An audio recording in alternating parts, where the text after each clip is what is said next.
चलिए स्टार्ट करते हैं। तो लास्ट क्लास में हमने सारी जनरल प्रॉपर्टीज खत्म की थी ना। लास्ट प्रॉपर्टी जो देखे थे दैट वाज रिडक्शन पोटेंशियल।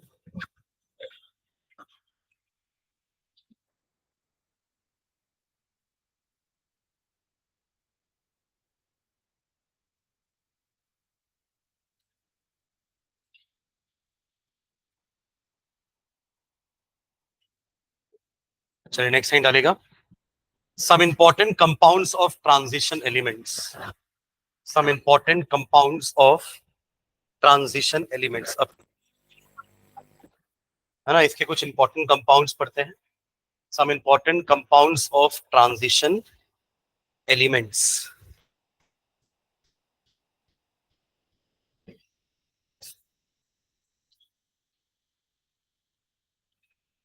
ठीक है, इसमें लिखेंगे, पहला लिखेंगे oxides. First oxides, oxides first point लिखना है इसमें ऑक्साइड के नीचे। The metals of 3D series, the metal of 3D series, the metal of 3D series form oxides with oxygen, form oxides with oxygen, form oxides with oxygen at high temperature, at high temperature।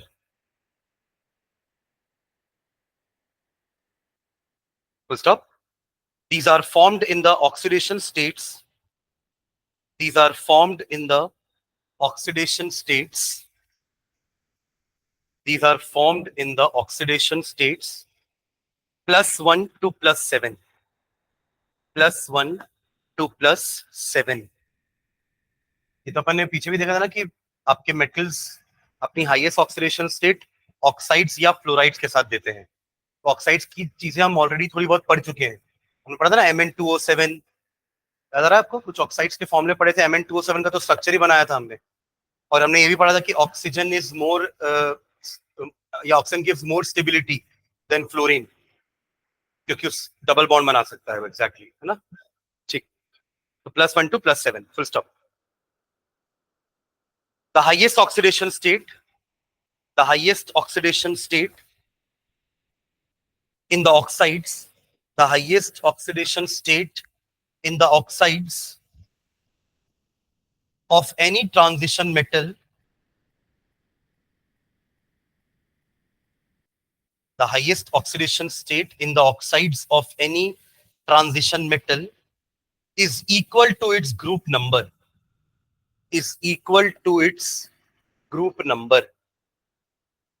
The highest oxidation state in the oxides of any transition metal is equal to its group number. जैसे कि अगर Mn आपका 7th group में है manganese, तो वो +7 तक oxides बनाएगा।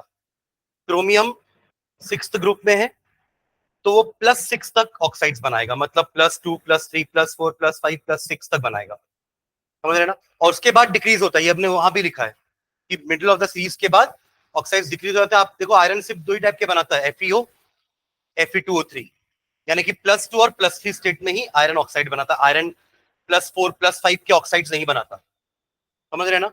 तो सीरीज में जो उनका ग्रुप नंबर है आपका Mn तक वैसे ही चलेगा। बियॉन्ड 7, फुल स्टॉप आके लिखना, beyond group 7, beyond group 7 no higher oxides are known, no higher oxides are known, no higher oxides are known। ठीक है, नेक्स्ट पॉइंट लिखना, all the metal except scandium, all the metals except scandium form the oxides with the formula, form the oxides with the formula MO, MO। यहां पे M क्या है आपका? Metal. MO, जैसे example CuO, MnO, FeO, है ना, ZnO, क्योंकि ये सब +2 ऑक्सीडेशन स्टेट शो करते हैं। तो इनका +2 और ऑक्सीजन का +-2 कैंसल, तो ऑक्साइड ऐसी बनेगी, +2 -2 कैंसल हो जाएगा। तो बट स्कैंडियम +2 शो ही नहीं करता है, स्कैंडियम का तो +3 है, तो स्कैंडियम बनाता है Sc2O3। क्या बनाएगा स्कैंडियम? Sc2, ये ऑक्साइड का 2 यहां आया और स्कैंडियम का 3 ऑक्सीजन के बगल में जाएगा। तो स्कैंडियम जो है इस टाइप की ऑक्साइड नहीं बनाएगा। किस टाइप का? एमओ टाइप का। एम मतलब कोई भी मेटल का सिंबल रख दो, समझ रहे हैं क्या? ठीक है, और उसका रीजन है कि वो +2 ऑक्सीडेशन स्टेट शो नहीं करता स्कैंडियम, वो अपने ऑक्सीडेशन स्टेट में लिखा है कि स्कैंडियम की +3 होती है, क्योंकि वो +3 करके आर्गन बन जाता है ना। 21 है ना स्कैंडियम का, 3 लूज करेगा तो 18 हो जाएगा, 18 आर्गन है। हाँ, तो all the metal except scandium form the oxides with the formula MO, which are ionic in nature, which are ionic in nature, which are ionic in nature। ionic in nature समझ रहे हैं? जैसे CuO बना होगा तो कैसे बना होगा? 2 इलेक्ट्रॉन कॉपर ने लूज किए होंगे, वही 2 इलेक्ट्रॉन ऑक्सीजन ने, यही तो बनती है आयनिक बॉन्ड, कि एक उसमें मेटल होगा जो इलेक्ट्रॉन लूज कर रहा होगा, इलेक्ट्रोपॉजिटिव, दूसरा नॉन मेटल होगा जो इलेक्ट्रॉन गेन कर रहा होगा, इलेक्ट्रोनेगेटिव। इन्हीं दोनों के अट्रैक्शन फोर्स को अपन आयनिक बॉन्ड बोलते हैं, and the compounds are called ionic compounds. पर जैसे जैसे इनकी ऑक्सीडेशन स्टेट बढ़ती है ना, कोवेलेंट कैरेक्टर बढ़ता जाता है। अब याद करिए, हम एक रूल क्लास में जिसका नाम था फैजेंस रूल। फैजेंस रूल किस बारे में बात करता था, याद करना। जैसे देखो, हम बोलते थे कि कोवेलेंट बॉन्ड तो भैया उसमें कोई लॉस और गेन नहीं हो रहा है इलेक्ट्रॉन का, राइट? उसके बावजूद भी उसमें आयनिक कैरेक्टर होता है कि नहीं होता है? पोलार वाले में होता है।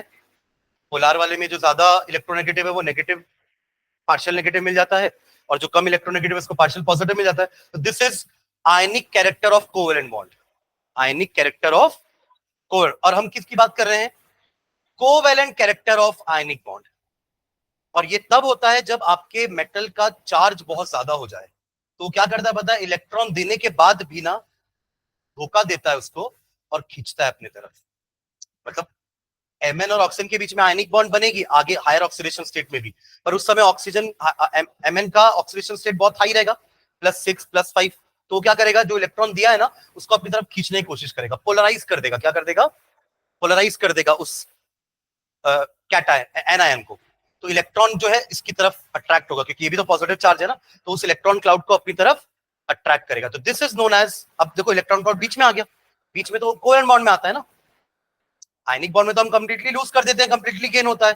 बीच में कहां होता है? कोवेलेंट बॉन्ड में। तो बीच में आया मतलब इसको क्या बोलेंगे? Covalent character of ionic bond. And this increases as the charge of cation increases. आपको बांटना कि मेरे को बस? Thank you. इतने हैं नहीं बेटा, तेरा चॉकलेट कम पड़ जाएगा। Happy birthday.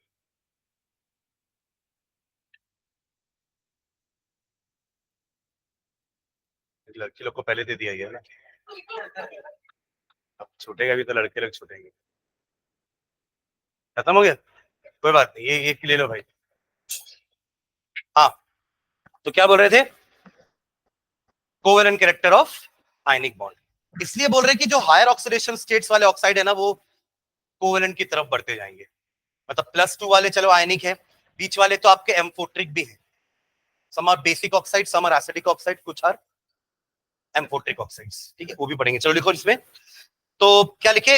Which are ionic in nature, full stop. All the oxidation number, as the oxidation number, sorry, as the oxidation number increases, as the oxidation number increases, as the oxidation number increases, ionic character decreases, ionic character decreases, ionic character decreases, या उल्टा बोल लो covalent character increases. ठीक है, और उसका reason वही है, पैजेंस rule. तो दो चीजें होती हैं, अगर मेटल जितना ज्यादा चार्ज होगा कोवेलेंट कैरेक्टर उतना ज्यादा होता है। ठीक है, मेटल एटम जितना छोटा होगा ना उतना ज्यादा कोवेलेंट कैरेक्टर, क्योंकि छोटा होगा तो उसका न्यूक्लियस अट्रैक्ट करेगा बाजू वाले के इलेक्ट्रॉन्स को, पर अगर बड़ा होगा तो न्यूक्लियस अपने इलेक्ट्रॉन को नहीं अट्रैक्ट कर पा रहा है, तो बाजू वाले को क्या करेगा? तो एटम छोटा होना चाहिए, समझ रहे क्या? जैसे लिथियम और सोडियम में, लिथियम छोटा है, दोनों ही +1 होते हैं, बट लिथियम का कोवेलेंट कैरेक्टर ज्यादा होगा Na से, साइज क्योंकि छोटा है। साइज छोटा है तो उसका न्यूक्लियस बगल वाले एटम के पास जो इलेक्ट्रॉन है उसको खींचने की कोशिश करेगा, मतलब LiCl भी बनेगा, NaCl भी बनेगा। किसके पास ज्यादा कोवेलेंट कैरेक्टर है तो आंसर होगा LiCl, because of its size. Charge तो दोनों का सेम है, 1+1+, चार्ज दोनों का सेम है, बट फर्क क्या है? साइज का। तो साइज जिसका छोटा, कैटआयन जितना छोटा, एनायन जितना बड़ा, कोवेलेंट कैरेक्टर उतना ज्यादा स्ट्रॉन्ग। ठीक है, चलिए। तो as the oxidation number of metal increases, ionic character decreases. Example लिखना, example Mn2O7 is a covalent compound.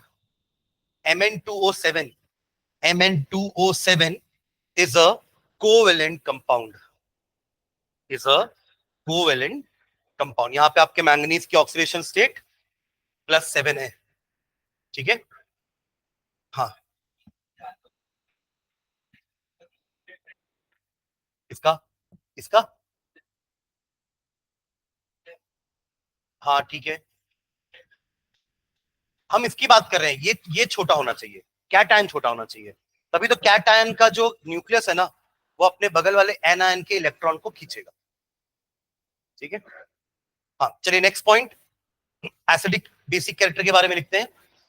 In general, in general, oxides in the lower oxidation states, in general, oxides in the lower oxidation states of the metals are basic,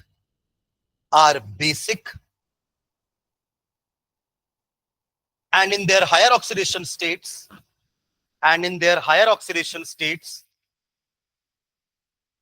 and in their higher oxidation states, they are acidic, and in the higher oxidation states, they are acidic। जबकि हम class 10th में पढ़ते थे कि metal oxides are basic in nature and non metal oxides are acidic in nature. याद आ रहा है? उसका कारण भी है ना कि मेटल ऑक्साइड्स में जब पानी मिलाते हैं तो बेस बन जाता है, और नॉन मेटल ऑक्साइड्स में पानी मिलाओगे तो एसिड बन जाता है। ठीक है, they are acidic, whereas in the intermediate oxidation state, whereas in the intermediate oxidation state, whereas in the intermediate oxidation state, whereas in the intermediate oxidation state, the oxides are amphoteric, the oxides are amphoteric, the oxides are amphoteric। चलो तो ये इन सारे compounds में Mn का oxidation number बताओ तो जल्दी से। सब में Mn का ऑक्सीडेशन नंबर क्या होगा, Mn के ऊपर लिखते चलना। ये तो अभी डिस्कस किए थे, Mn का कितना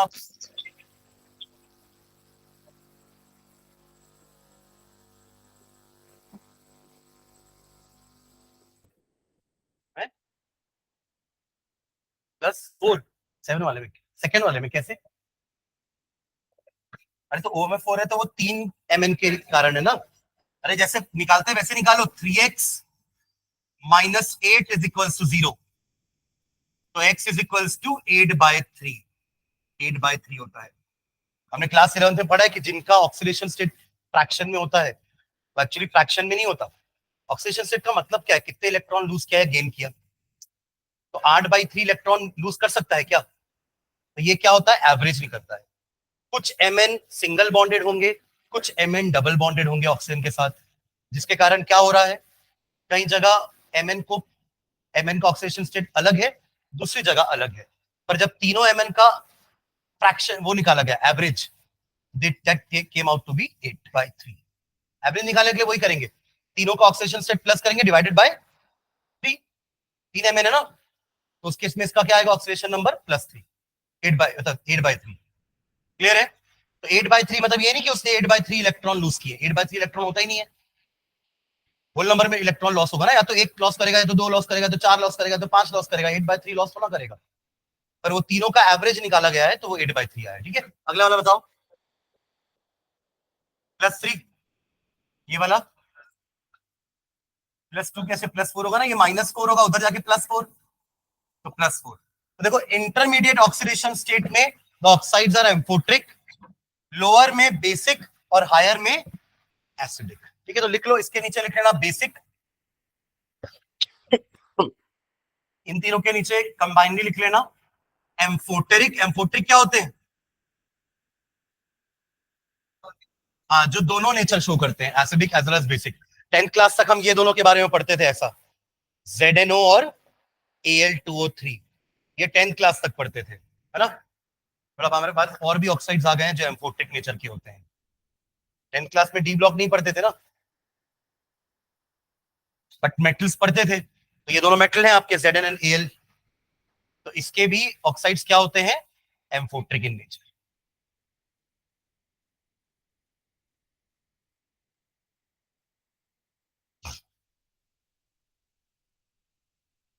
सेम बाकियों के साथ भी ना, मैंने सिर्फ Mn का एग्जांपल लिखा है। आप ऐसी क्रोमियम के ऑक्साइड्स बनाओ, तो जो लोअर ऑक्सीडेशन स्टेट्स वाले होंगे वो बेसिक होंगे, हायर वाले एसिडिक होंगे, और इंटरमीडिएट वाले एम्फोट्रिक होंगे। समझ रहे हैं क्या? We have just taken example for Mn।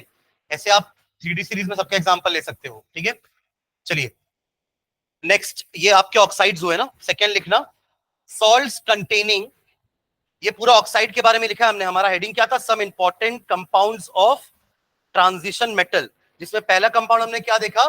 Transition metal के ऑक्साइड्स, करेक्ट। अब सेकेंड लिखना, second compound salts containing oxoanion of salt containing oxoanions of transition metals, oxoanions of transition metals। Heading देख के लग रहा है कुछ नया टॉपिक है, बट ये हम जानते हैं क्या है। oxoanions क्या होते हैं? मेटल होगा, साथ में ऑक्सीजन भी होगा, और वो एनायन है, परमैंगनेट। मेटल होगा, ऑक्सीजन भी होगा, और वो एनायन है, डाइक्रोमेट। तो हम इसके बारे में बात कर रहे हैं। हेडिंग भले थोड़ी सी टफ लिखी हुई है कि समझ में नहीं आ रहा क्या है ये, but these are oxo anions of your transition metals. Transition metal ये है, ऑक्सो ये है, और एनायन इनके चार्जेस है।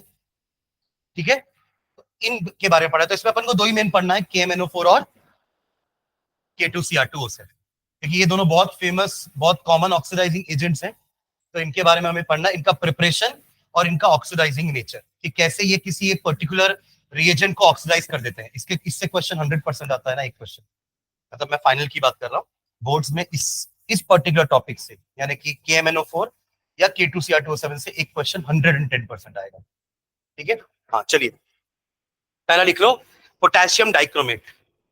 Potassium dichromate, potassium dichromate, bracket में फॉर्मूला लिख लेना K2Cr2O7, K2Cr2O7, K2Cr2O7। इसका पहले प्रिपरेशन देखते हैं, नीचे लिखना it is prepared from the ore called, it is prepared from the ore called, it is prepared from the ore called chromite. Ore का नाम है क्रोमाइट, CHROMITE, क्रोमाइट, या इसका एक और नाम है फेरोक्रोम, फेरोक्रोम। ब्रैकेट में इसका फॉर्मूला लिखना FeO.Cr2O3, क्रोमाइट का फॉर्मूला है ये, ओर है, इससे अपन K2Cr2O7 बनाने वाले हैं। It is prepared from the ore called chromite in following steps, in following steps, in following steps. ठीक है, स्टेप 1 लिखना, step 1, step 1 preparation of sodium chromate, preparation of sodium chromate. पहले हम सोडियम क्रोमेट बनाएंगे, फिर सेकेंड स्टेप में sodium dichromate बनाएंगे, और फिर थर्ड स्टेप में सोडियम डाइक्रोमेट को पोटेशियम डाइक्रोमेट में कन्वर्ट कर देंगे। 3 स्टेप समझ रहे हैं ना। फर्स्ट स्टेप में पोटेशियम क्रोमेट बन रहा है, सॉरी सोडियम क्रोमेट बन रहा है। दूसरे स्टेप में सोडियम डाइक्रोमेट बनेगा, यानी कि Na2Cr2O7। फिर Na को कौन डिस्प्लेस कर देगा? K, तो K2Cr2O7 बन जाएगा। तो 3 स्टेप में होने वाला है ना। तो स्टेप 1 लिखेंगे प्रिपरेशन ऑफ सोडियम क्रोमेट, इसमें हाइफन डाल के लिखना The ore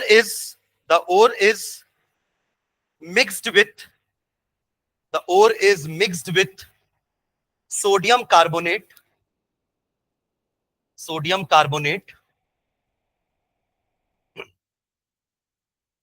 and quicklime. क्विकलाइन पता है क्या होता है? फॉर्मूला चूना तो उसका कॉमन नेम हो गया, CO, कैल्शियम ऑक्साइड, है ना? हाँ. The ore is mixed with sodium carbonate and quicklime. इसी से लाइम वाटर बनता है पानी डालने पर, exothermic process. And then roasted. ये रोस्टिंग अपन पढ़ते थे ना, ओर से कुछ याद है? आप लोग 10th में मेटलर्जी पूरा पढ़े हो कि कैसे आप एक ओर से मेटल को एक्सट्रैक्ट करते हो, है ना? तो वहां पे भी रोस्टिंग करते थे. तो रोस्टिंग होती थी in the presence of oxygen. एक कैल्सिनेशन पढ़ते थे, वो होता था एब्सेंस ऑफ ऑक्सीजन में, और रोस्टिंग होती है प्रेजेंस ऑफ ऑक्सीजन में. तो एंड देन रोस्टेड, ठीक है? And then roasted when sodium chromate bracket में लिखना yellow in colour. Sodium chromate बनेगा ना, तब तो आपको पता चलेगा येलो कलर आ गया मतलब सोडियम क्रोमेट बन गया. Yellow colour is formed and CO2 is evolved.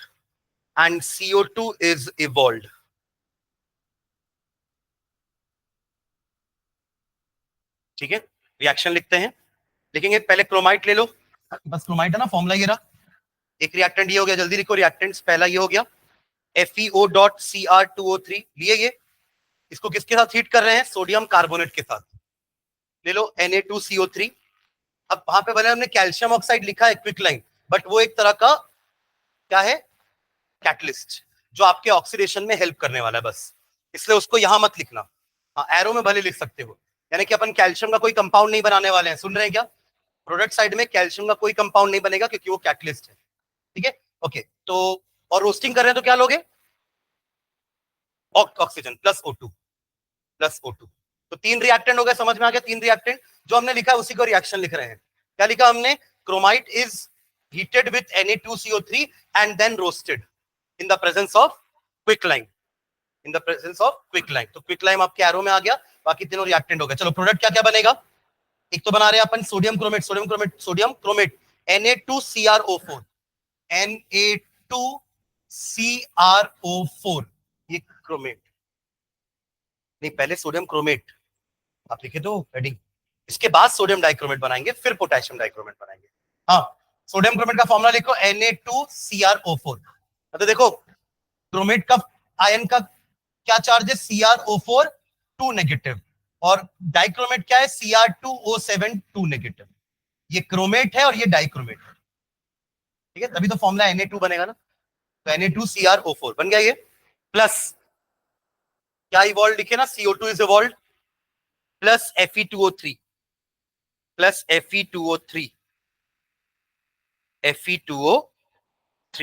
बाकी सब डिसॉल्व हो जाएगा, सिर्फ Fe2O3 बचेगा. फिल्टर करके Fe2O3 को अलग कर देंगे. सुन रहे हैं क्या?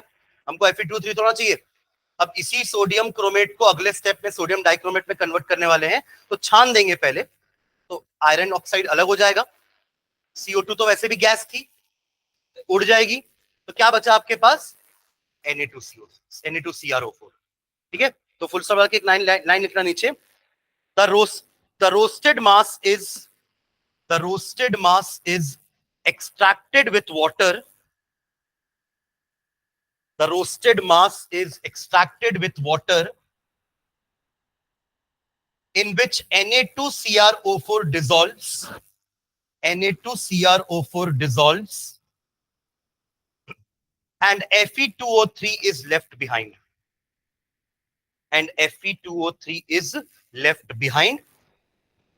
Which is separated out by filtration.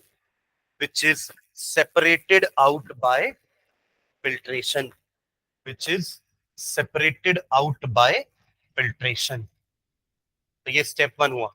Step two conversion of sodium chromate into sodium dichromate.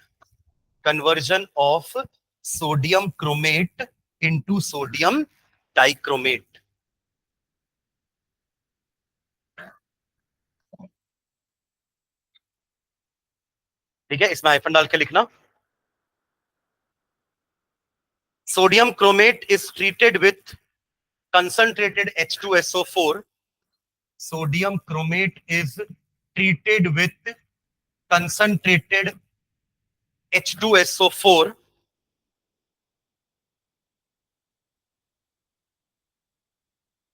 which converts it into sodium dichromate, which converts it into sodium dichromate.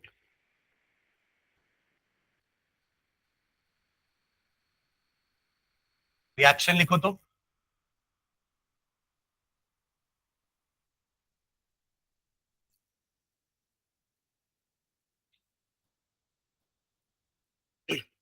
Reaction,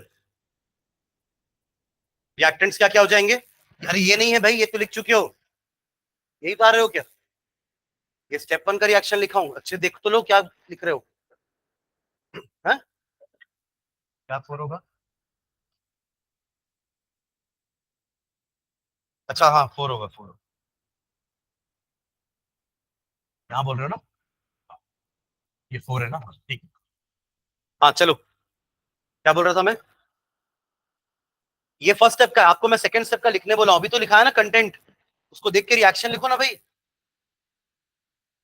क्या बोला आपने कि हमने सोडियम क्रोमेट को कंसंट्रेटेड H2SO4 के साथ treat किया, तो Na2CrO4 ले लो एक रिएक्टेंट, दूसरा हो जाएगा H2SO4 और मिलेगा क्या? डाइक्रोमेट तो बना लो पहले, Na2Cr2O7 बना, प्लस अब बाकी दो प्रोडक्ट लिखवा रहा हूं, Na2SO4 and H2O, Na2SO4 and H2O।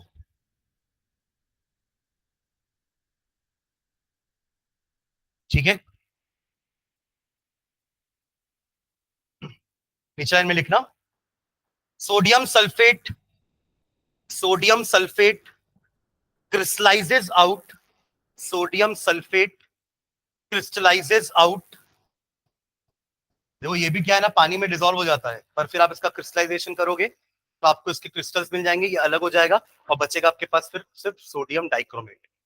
तो sodium sulphate crystallizes out and is removed, and is removed,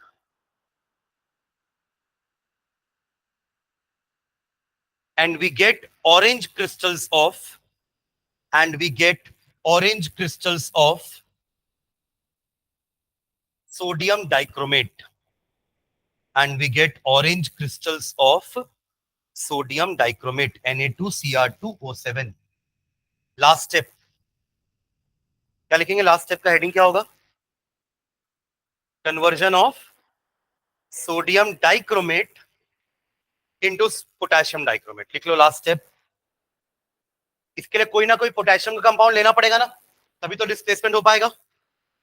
KCl कैसे पता? तो याद रहता है आप लोग को स्कूल का, कोचिंग का तो नहीं याद रहता। चलो, conversion of sodium dichromate into potassium dichromate लिखेंगे इसमें, hot concentrated solution of, hot concentrated solution of, hot concentrated solution of sodium dichromate, hot concentrated solution of sodium dichromate is treated with potassium chloride, is treated with potassium chloride, is treated with potassium chloride until potassium dichromate crystallizes out, until potassium dichromate crystallizes out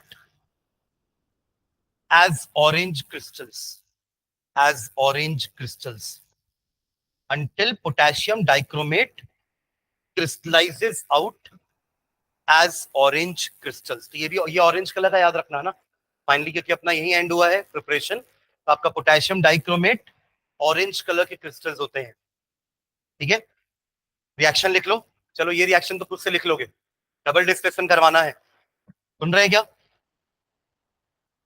start कर लो, potassium dichromate ले लो, sorry sodium dichromate ले लो, KCl ले लो, K के साथ Cr2O7 का formula बना देना और Na के साथ Cl का फॉर्मूला, ठीक है।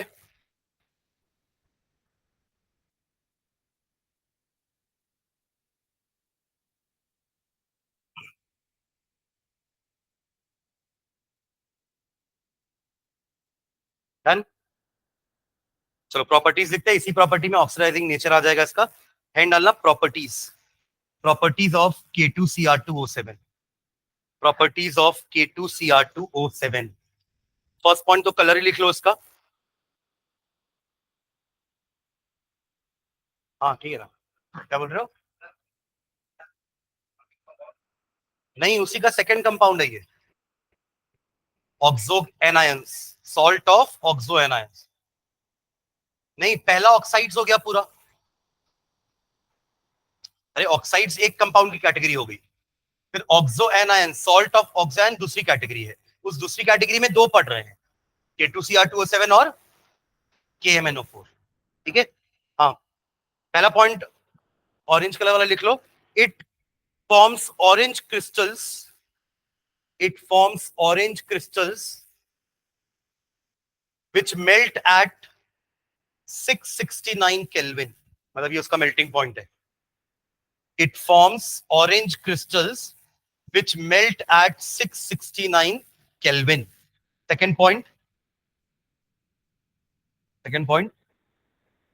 It is moderately soluble in cold water. It is moderately soluble in cold water, but highly soluble in hot water. But highly soluble in hot water. But highly soluble in hot water.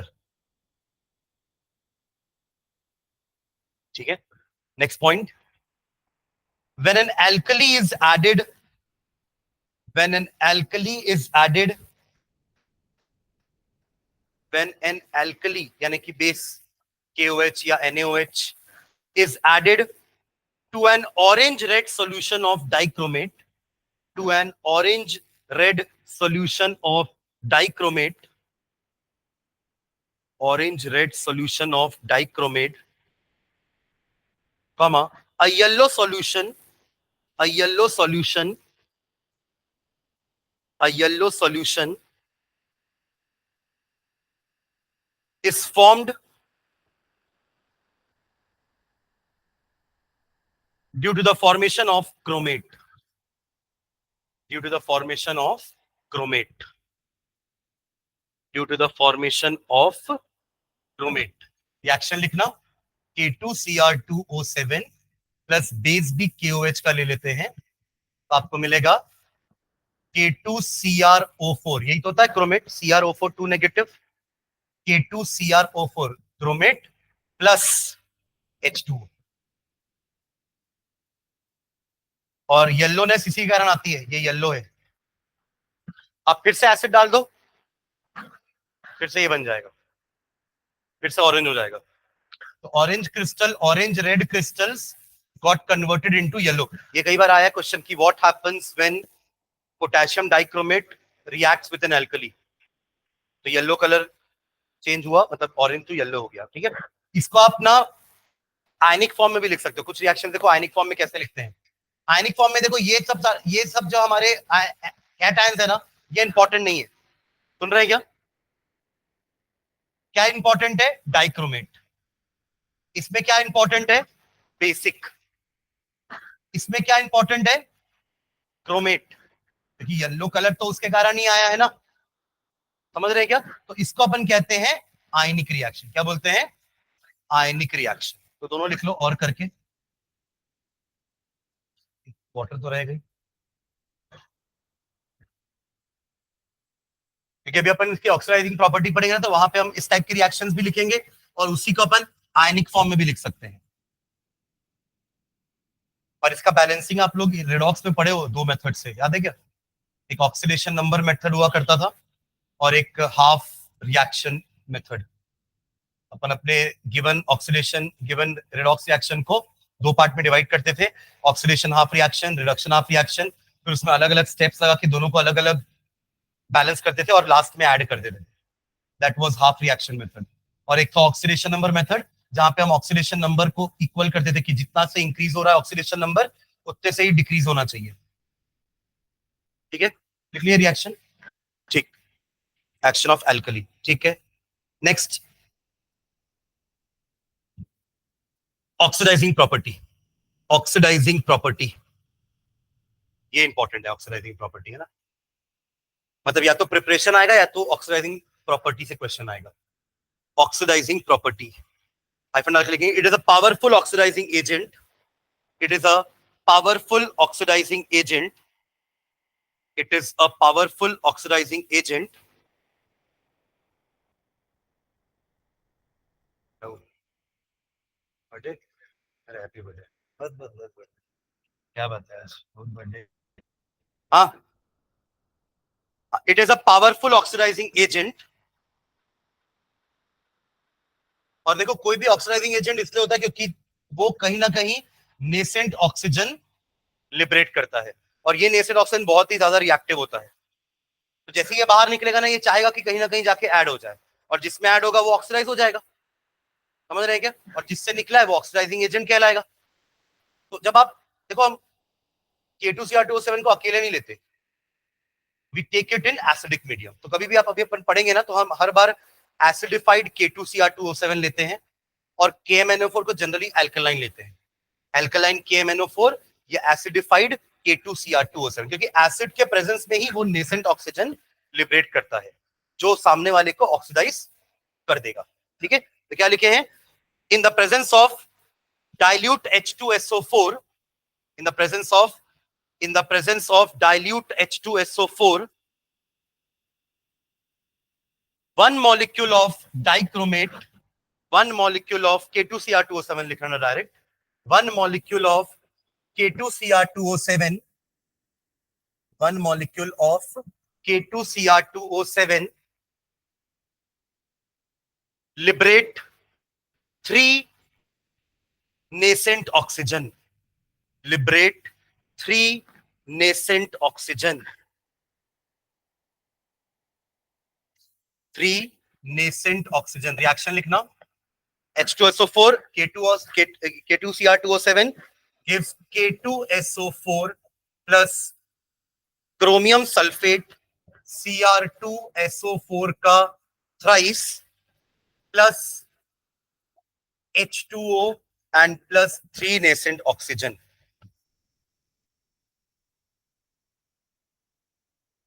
ठीक है,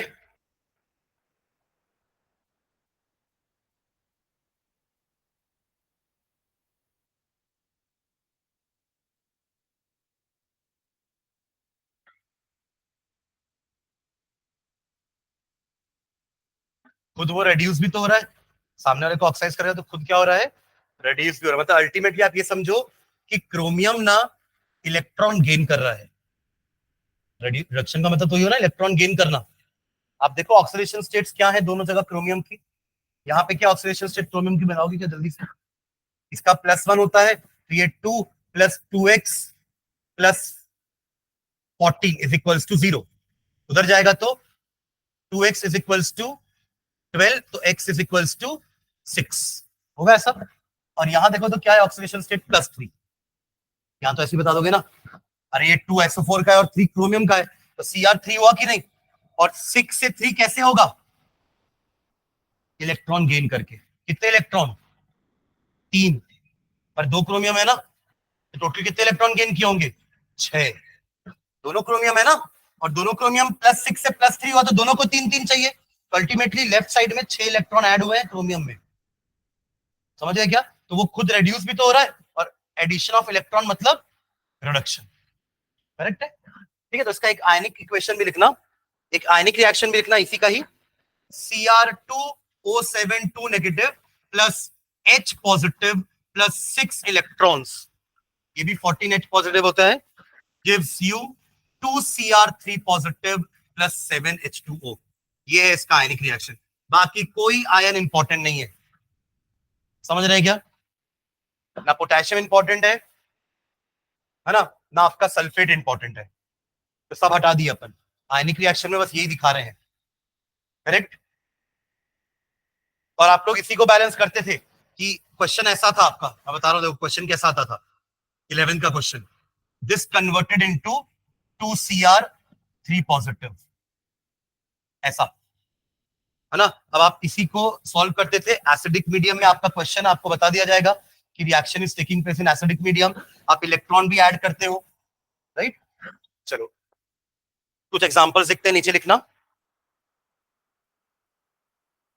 Some of the oxidizing properties are as follows. Some of the oxidizing properties are as follows. Some of the oxidizing properties are as follows. अब देखना इसमें reaction का ना एक common सा structure है, बस हमें ये याद रखना है कि किसको लिए हैं ऑक्सीडाइज कराने के लिए और वो ऑक्सीडाइज के बाद क्या बनेगा, ठीक है। जैसे कि फॉर एग्जांपल फर्स्ट लिखना, first Ki is oxidized to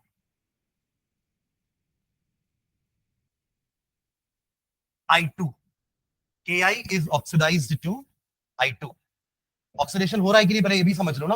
Ki में I का ऑक्सीडेशन नंबर क्या है -1 और I2 में 0, तो ऑक्सीडेशन नंबर अगर इंक्रीज होता है यानी कि ऑक्सीडेशन हुआ है। ये भी डेफिनेशन हम पढ़ते थे रेडॉक्स में ही कि इंक्रीज इन ऑक्सीडेशन नंबर मतलब oxidation, decrease in oxidation number मतलब रिडक्शन। तो यहाँ पे आई का ऑक्सीडेशन हो रहा है ना, I -1 से 0 हो गया यानी कि ऑक्सीडेशन नंबर बढ़ा है, उसको कौन ऑक्सीडाइज करने वाला है K2Cr2O7, तो ये दोनों तो लेना ही पड़ेगा ना। रिएक्टेंट्स बता रहा हूं क्या क्या रिएक्टेंट्स होंगे, K2Cr2O7 होगा रिएक्टेंट, उसके बिना कैसे कराओगे ऑक्सीडाइजिंग, पर वो भी किसके प्रेजेंस में होता है, एसिड, तो ये दो रिएक्टेंट होगा, तीसरा ये खुद होगा, तो तीन रिएक्टेंट कौन कौन से हो जाएंगे, K2Cr2O7 प्लस H2SO4, क्योंकि ये इसी मीडियम में भी अपन ने देखा ना कि वो एसिडिक मीडियम में ही 3 नेसेंट ऑक्सीजन लिबरेट कर रहा है, प्लस जिसको हमें ऑक्सीडाइज करना है वो, ये तीन हमारे रिएक्टेंट हो गए, करेक्ट। अब इसका प्रोडक्ट देखो क्या क्या बनेगा, एक तो श्योर है प्रोडक्ट I2 तो बनना ही है, प्रोडक्ट I2 तो बनना ही है। और पिछले रिएक्शन में देखो क्या क्या बन रहा था, K2Cr2O7 चेंज हो रहा था K2SO4 में, और Cr चेंज हो रहा था Cr2SO4 थ्राइस में। अरे जो पीछे रिएक्शन लिखे हो तो ये दोनों हमेशा बनेंगे, प्लस वाटर, तो देखो क्या प्रोडक्ट में हो गए मेरे, K2SO4 Cr2SO4 का thrice plus I2 plus H2, ये हमारा रिएक्शन है, बस इसको बैलेंस कर लेना आप, क्लियर है। इसका आयनिक लिख पाएंगे, आयनिक, इसमें क्या इंपॉर्टेंट है, इसमें इसमें आई नहीं, आई नेगेटिव, अब आयनिक फॉर्म में लिखा Ki में से आई हटा के आई अकेले थोड़ा लिख दोगे, है ना। ओके, यहाँ पे ये इंपॉर्टेंट नहीं है, Cr3 पॉजिटिव इंपॉर्टेंट है और I2 इंपॉर्टेंट है, वाटर लिख दो बस लास्ट में, वाटर भी जरूरी नहीं है कि हम बैलेंसिंग करते तो वाटर तो हम ऐड कर ही लेते हैं लास्ट में, ठीक है, क्लियर है ये, this is the ionic reaction. तो दोनों करेक्ट है, सुन रहे हैं क्या, बैलेंस कर लेना आयनिक वाले रिएक्शन को, यहाँ पे 14H पॉजिटिव, I नेगेटिव आपका 6I नेगेटिव, तो यहाँ भी 6 होगा, ये 14 है तो यहाँ पे 7 हो जाएगा, है ना। बाकी इधर I2 कितना हो जाएगा, यहाँ पे 6I है तो यहाँ पे 3I2 लगाना पड़ेगा, और कुछ यहाँ पे क्रोमियम 2 है तो यहाँ 2Cr3 पॉजिटिव लगाना पड़ेगा, दैट्स इट। वाटर वाटर यहाँ 14H है ना, तो यहाँ पे 7H2 लगाना पड़ेगा, बस समझ आएगी क्या। अब एक आप लोग ट्राई करोगे क्या, मैं सिर्फ ये बताऊंगा, बाकी ये ये ये और ये हर रिएक्शन में कॉमन है, और ये दोनों भी तो दिया रहता है, तो बोल रहा ना ये बताऊंगा मैं, तो लिख लेंगे। चलो सेकंड लिखो, second example, ferrous salts are oxidized to ferric salts, ferrous मतलब 2 पॉजिटिव, फेरिक मतलब 3 पॉजिटिव, तो ये भी ऑक्सीडेशन ही हुआ ना, फेरस टू फेरिक, तो ferrous salts are converted into ferric salt या are oxidized into ferric salt,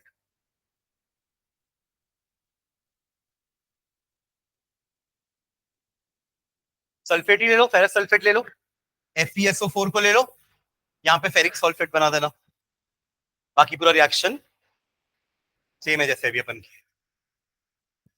ferric salt ले ना, तो FeSO4 ले लो, फेरस सल्फेट, तो बनेगा भी क्या, फेरिक सल्फेट।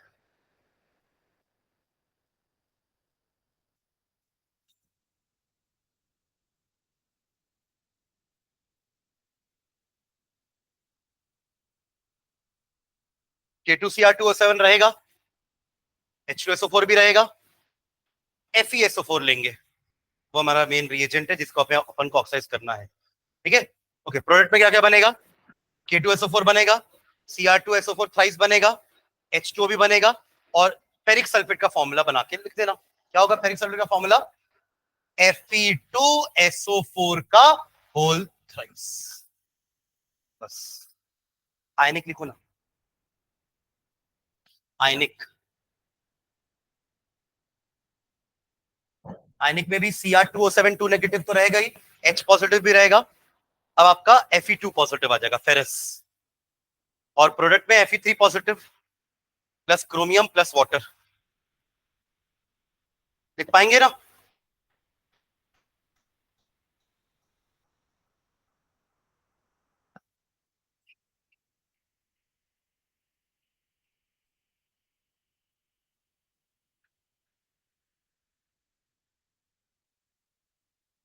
हो गया,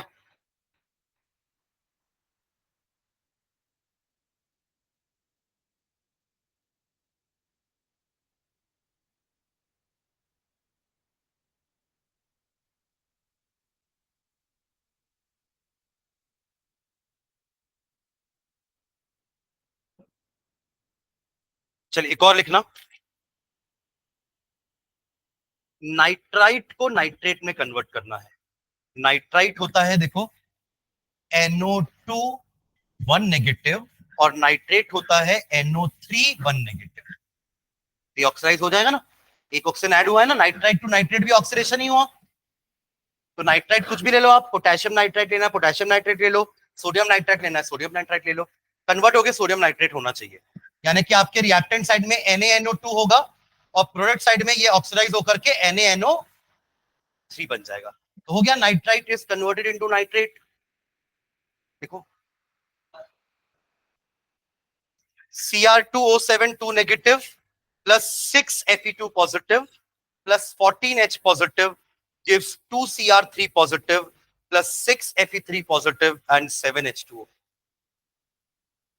चलो इसका लिखो जल्दी से।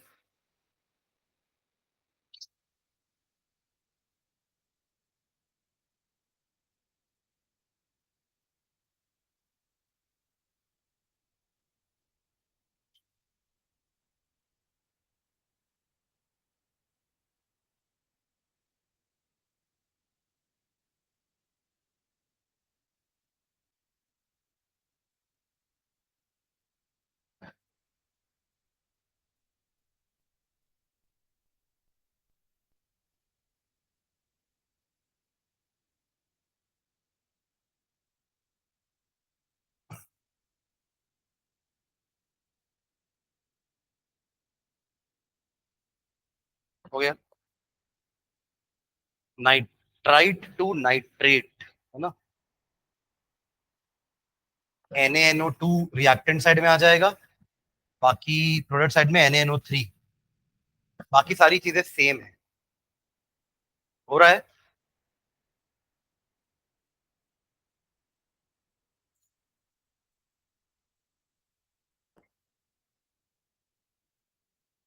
ठीक है। बस बैलेंस नहीं है, एग्जाम में लिखोगे तो बैलेंस कर लेना बस।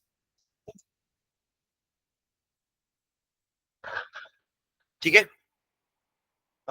एक लास्ट लिखना, it oxidizes it oxidizes halogen acids to halogen, it oxidizes halogen acids to halogen, halogen acids to halogen, जैसे कि HCl एक हैलोजन एसिड है।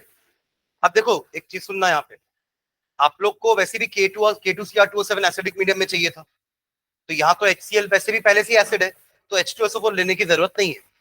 H पॉजिटिव तो इसको HCl भी दे सकता है, एसिडिक मीडियम ही चाहिए ना, तो जो चीज H2SO4 दे रहा है H पॉजिटिव, वही चीज HCl भी दे सकता है, तो यहाँ पे अपन को H2SO4 लेने की जरूरत नहीं है, तो सीधा क्या लेंगे, K2Cr2O7 लो जल्दी, प्लस HCl, हेलोजन में वो मॉलिक्यूल के फॉर्म में रहेगा, है ना, Cl2। हाँ, हो गया, दो ही रिएक्टेंट है ना, एसिड अलग से लेने की जरूरत नहीं है, देखिए एसिडिक मीडियम वो एसिड उसको दे देगा, करेक्ट।